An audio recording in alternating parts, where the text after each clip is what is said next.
Hello मेरे प्यारे बच्चों, मैं उमानाथ पांडे स्वागत करता हूं आपका आपके अपने यूट्यूब चैनल गवर्नमेंट एग्जाम्स अड्डा में।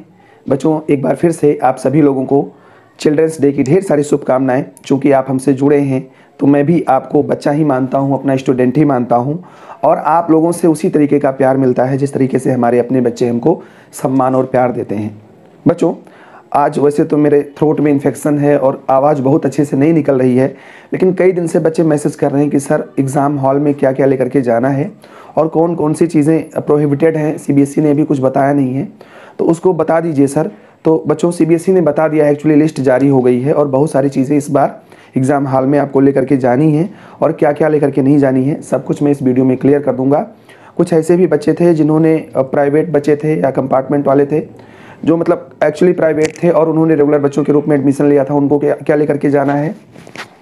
कुछ ऐसे भी बच्चे हैं जो इस बार एग्ज़ाम दे रहे हैं और उनको स्कूल से कुछ भी नहीं बताया गया है कि अपने एग्ज़ाम सेंटर पे क्या लेकर के जाना है।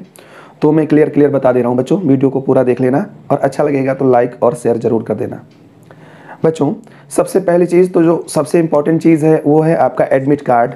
बिना एडमिट कार्ड के आपको उस स्कूल में एंट्री नहीं मिलेगी जहाँ पर भी आपका सेंटर गया होगा। इसके बाद में आपके पास में होना चाहिए आपके स्कूल का आइडेंटिटी कार्ड। बहुत सारे बच्चे ऐसे होते हैं या तो उनका आइडेंटिटी कार्ड गुम हो जाता है, हो सकता है आपके स्कूल में बना ही ना हो, कोई भी परिस्थिति हो सकती है, या किसी भी वजह से आपके पास में आपका आइडेंटिटी कार्ड नहीं है, उस कंडीशन में भी आपको एंट्री नहीं मिलेगी। इसके लिए आपके पास में आपका आधार कार्ड, पैन कार्ड या जो भी कुछ आपके पास में कोई कार्ड हो जिससे आपकी आइडेंटिटी प्रूफ होती हो कि आप ही हैं, वो आइडेंटिटी कार्ड आप लेकर के जाइएगा, तभी आपको उस विद्यालय में एंट्री मिलेगी। तो एडमिट कार्ड हो गया, आपका आइडेंटिटी कार्ड हो गया, और चूंकि आप रेगुलर स्टूडेंट हैं तो ड्रेस कोड आपके लिए होता है। जो स्कूल का आपके ड्रेस है वो ड्रेस प्रॉपर होना चाहिए, मतलब उसमें से किसी भी चीज़ की कमी नहीं होनी चाहिए। सॉक्स, शूज़ से लेकर के बेल्ट, टाई, अगर है ऐसा कुछ टाई लग रहा है तो टाई, नहीं तो जो भी आपके स्कूल का प्रॉपर ड्रेस है, अगर विंटर का है तो विंटर का, या गर्मी वाला है तो गर्मी वाला पहन करके जा सकते हैं।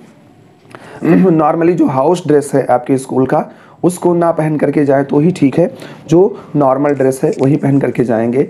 इन केस अगर आपके साथ में ऐसी कोई प्रॉब्लम है तो आप वहाँ के जो सेंटर सुपरिटेंडेंट हैं एक बार इसके बारे में बात कर लीजिएगा। वैसे ड्रेस पहन करके जाने में तो किसी को कोई प्रॉब्लम नहीं होनी चाहिए, लेकिन अगर आप नहीं पहन करके जाएंगे तो भी आपकी एंट्री नहीं हो सकती है।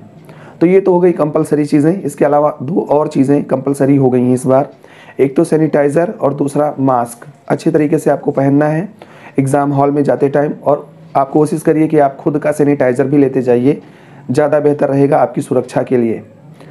डिस्टेंस मेंटेन करना है, ये आपसे अपेक्षा की जा रही है, तो डिस्टेंस भी मेंटेन आप करिएगा। इसके अलावा और किसी ऐसी चीज़ की ज़रूरत नहीं है जो आपको वहाँ दिखानी पड़ेगी, लेकिन चेक होंगी कुछ चीज़ें जो आपके पास नहीं होनी चाहिए। हेलो बच्चों, जब से पैंडेमिक स्टार्ट हुआ है तब से हम देख रहे हैं कि हमारे एजुकेशन पॉलिसीज़ में काफ़ी सारे चेंजेस हो रहे हैं, और उसमें भी अगर आप सीबीएसई के क्लास 10th या 12th में पढ़ रहे हैं तो आपको पता ही होगा कि रिसेंटली सीबीएसई ने अनाउंस किया है कि बोर्ड्स के एग्जाम इस बार 2 पार्ट्स में होंगे, जिसमें फर्स्ट पार्ट यानी कि टर्म 1 एग्जाम नवंबर-दिसंबर में होने वाला है, जो कि एमसीक्यू बेस्ड होगा, जिसमें 40 नंबर के क्वेश्चन आपसे पूछे जाएंगे। ये काफ़ी रिसेंट चेंजेस हैं और हमें से बहुत सारे लोगों को पता भी नहीं है कि इसे अटेम्प्ट कैसे करना है, क्योंकि कोई मॉक सीरीज भी अभी तक अवेलेबल नहीं है। लेकिन आपको ज़्यादा टेंशन लेने की जरूरत नहीं है, क्योंकि अनअकैडमी लेकर आया है खास आपके लिए all India mark test for class 10th and 12th। इस टेस्ट के डिटेल्स कुछ इस तरह से हैं। बच्चों, 11 सितंबर से हर सैटरडे, संडे, मंडे, ट्यूसडे को शाम 5 बजे क्लास 10 के मैथ और साइंस, क्लास 12 के physics, chemistry, mathematics, biology, accountancy, business studies और इकोनॉमिक्स के टेस्ट करवाए जाते हैं। लेटेस्ट सीबीएसई के एग्जाम पैटर्न के हिसाब से बनाए गए इस टेस्ट में आपको मिलेगा ऑल इंडिया रैंक और डिटेल स्कोर कार्ड, जो कि आपको लाइव टेस्ट के बाद मिलेगा। डिटेल परफॉर्मेंस रिपोर्ट से आप पता कर पाएंगे अपनी स्ट्रेंथ और वीकनेस। इतना ही नहीं बच्चों, टॉप 3 विनर्स को मिलेगा प्लस सब्सक्रिप्शन 31 दिसंबर तक, और हर सब्जेक्ट के टॉपर को मिलेगा 1-to-1 मेंटरशिप टॉप एजुकेटर से। तो लर्नर्स, इससे बेहतर मौका नहीं मिलेगा आपको प्रैक्टिस करने के लिए आपके एग्जाम टर्म 1 एग्जाम के लिए। डिस्क्रिप्शन में लिंक दिया है, अभी जाएं, फ्री में इनरोल करें और यूज़ करें मेरा कोड GEA। आप इसी कोड को यूज़ करके अनअकैडमी सब्सक्रिप्शन के किसी भी सब्सक्रिप्शन पे पा सकते हो 10% ऑफ। क्या नहीं होना चाहिए? अगर आपके पास में ज्योमेट्री बॉक्स है जिसमें कोई फार्मूला वगैरह लिखा है तो वो मत ले जाइएगा। कोशिश कीजिएगा कि जो ट्रांसपेरेंट कलर का पाउच आता है जिसमें बंद कर देते हैं आप, वो लेकर के जाइएगा तो आपको प्रॉब्लम नहीं होगी। दूसरी, कोई भी एक्स्ट्रा पेपर आप नहीं लेकर के जाएंगे, चाहे फोटो कॉपी हो चाहे सादा पेपर हो। अगर सादा पेपर है तब भी आप लेकर के नहीं जाएंगे, इसलिए नहीं लेकर के जाएंगे क्योंकि उसे भी नकल की सामग्री माना जाता है। आप सादा पेपर भी नहीं लेकर के जाएंगे। अगर आपके पास में पैसे हैं या मेट्रो कार्ड है या बस या इस ट्रेन का टिकट है तो उसमें कोई प्रॉब्लम नहीं है, वो अलाउ होगा। लेकिन इसके अलावा कोई भी कागज़, चाहे लिखा हुआ हो या ना लिखा हुआ हो, नहीं होना चाहिए। मतलब कोई भी ऐसी सामग्री जिसका उपयोग नकल में हो सकता हो या ना हो सकता हो, आपको नहीं लेकर के जाना है। आपके पास में इस बार आपको चूँकि पेंसिल यूज़ नहीं करना है, तो आपके पास में ब्लू या ब्लैक कलर का पेन होना चाहिए। कोशिश कीजिएगा कि ब्लैक कलर का पेन लीजिएगा, क्योंकि ब्लैक कलर से जो गोले हैं वो बहुत अच्छी तरीके से भरते हैं। और 2 तरीके का पेन लेकर के जाइएगा। अभी तो यहाँ पे हमारे पास प्रेजेंट नहीं, मैं दिखाता आपको। एक पतली डॉट वाला लेकर के जाइएगा, डॉट पेन ले जाइएगा, जेल पेन मत ले जाइएगा, जेल पेन अलाउड नहीं है। तो एक पतली डॉट वाला ले जाइएगा और एक मोटी डॉट वाला ले जाइएगा। पतली डॉट वाले से जो खाने भरने हैं, जहाँ पे आपको लिखना है, उसमें पतले डॉट वाले पेन का यूज़ कीजिएगा, क्योंकि खाने छोटे छोटे होते हैं। और जो खाने गोला बनाने हैं उसमें चूँकि टाइम कम लगे, तो मोटी डॉट वाला पेन यूज़ करिएगा। बटरफ्लो टाइप का कोई भी पेन ले लीजिए जो बढ़िया से चले, मतलब बीच में खिंच वाली बात ना हो। और कोशिश कीजिए कि 2 ब्लू और 2 ब्लैक पेन लेकर के जाइए, या जो भी पेन आप ले जा रहे हैं वो 2 लेकर के जाइएगा, ताकि अगर एक धोखा भी देता है तो दूसरा आपको धोखा ना दे। अगर आप पेंसिल ले जाना चाहते हैं तो ले जाइए, लेकिन पेंसिल का यूज़ नहीं करना है। अगर आप पेंसिल का यूज़ कर देंगे तो माना जाएगा कि आपने चीटिंग की है या इसके नियमों को तोड़ा है। तो आप बिल्कुल पेंसिल का यूज़ मत कीजिएगा। चूँकि एक्स्ट्रा टाइम आपको मिल रहा है पेपर को पढ़ने के लिए, तो पेपर पढ़ने में अगर आपको कहीं टिक वगैरह लगाना है कि ये क्वेश्चन का ये सही है, इसका बी सही है, उसका सी सही है, तो उसमें आप पेंसिल का यूज़ कर सकते हैं। अगर पेंसिल ले जा रहे हैं तो इरेज़र भी लेते जाइएगा। तो एक बात ये हो गई, टाइम से पहुंचिएगा। अगर आप थोड़ा लेट पहुंचेंगे तो आपके लिए एंट्री में प्रॉब्लम हो सकती है। और एंट्री में ही नहीं, अगर आप हड़बड़ाहट में पहुंचते हैं तो उसका प्रभाव आपके एग्ज़ाम पर भी पड़ता है। कोशिश करिएगा बच्चों, मेरा सुझाव है और ये बहुत काम का सुझाव है, कि जिस दिन एग्ज़ाम हो उस दिन ठीक ठाक तरीके से नींद लीजिए, कम से कम 6-7 घंटे सो के जाइए। जब एग्ज़ाम हॉल के बाहर जाइए तो कुछ मत पढ़िए और ना किसी से डिस्कस करिए किसी क्वेश्चन को लेकर के, क्योंकि जिस क्वेश्चन को लेकर के डिस्कस करेंगे, अगर किसी का कॉन्सेप्ट गड़बड़ है और उसने आपको उल्टा सीधा समझा दिया, तो आपका कॉन्फिडेंस भी लूज हो जाएगा और आप गलत करके आएंगे। तो डिस्कशन नहीं होना चाहिए, न किसी से कुछ बात करनी है। ये होता है कि अगर आप बात करते हैं तो जो कुछ भी आपने पढ़ा है दिमाग में स्टोर है, तो उसके निकलने की संभावना बढ़ती है। तो बात मत कीजिएगा, गंभीर रहिएगा, इधर उधर टहलना घूमना नहीं है, कुछ उल्टा सीधा नहीं खाना है।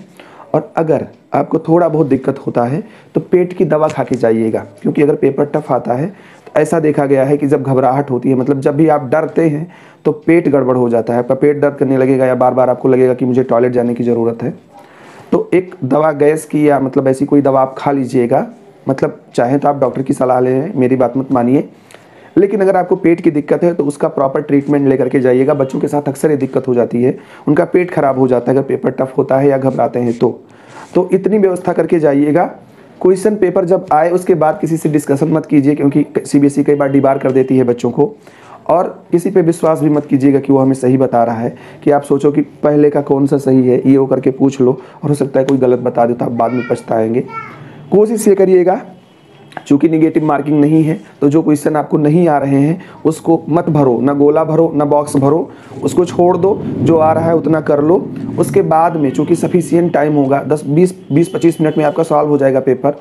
उसके बाद सोचने के लिए बहुत पर्याप्त समय रहेगा, उतना पूरा समय लीजिए। और जब लास्ट के 10 मिनट बचे और आपको लगता है कि आप नहीं कर पाए, बिल्कुल कुछ नहीं हो पाएगा, तो उस 10 मिनट में जो गोले आपको लगे अपने हिसाब से ABCD तुक्का जो भी मार सकते हो मार दो। तुक्का लगाने की टेक्निक क्या है, या एक और सीक्रेट टेक्निक सीबीएसई में काम करती है, उस पर मैं जल्दी वीडियो बनाऊंगा और आपको बता दूंगा कि किस तरीके से आप उसमें उस तरीके से 2-3 क्वेश्चन, अगर आपका उत्तर नहीं भी आता है आपको, तो 2-3 क्वेश्चन का आंसर आप पता कर सकते हो। कैसे कर सकते हो उसको अगले वीडियो में मैं बताऊँगा।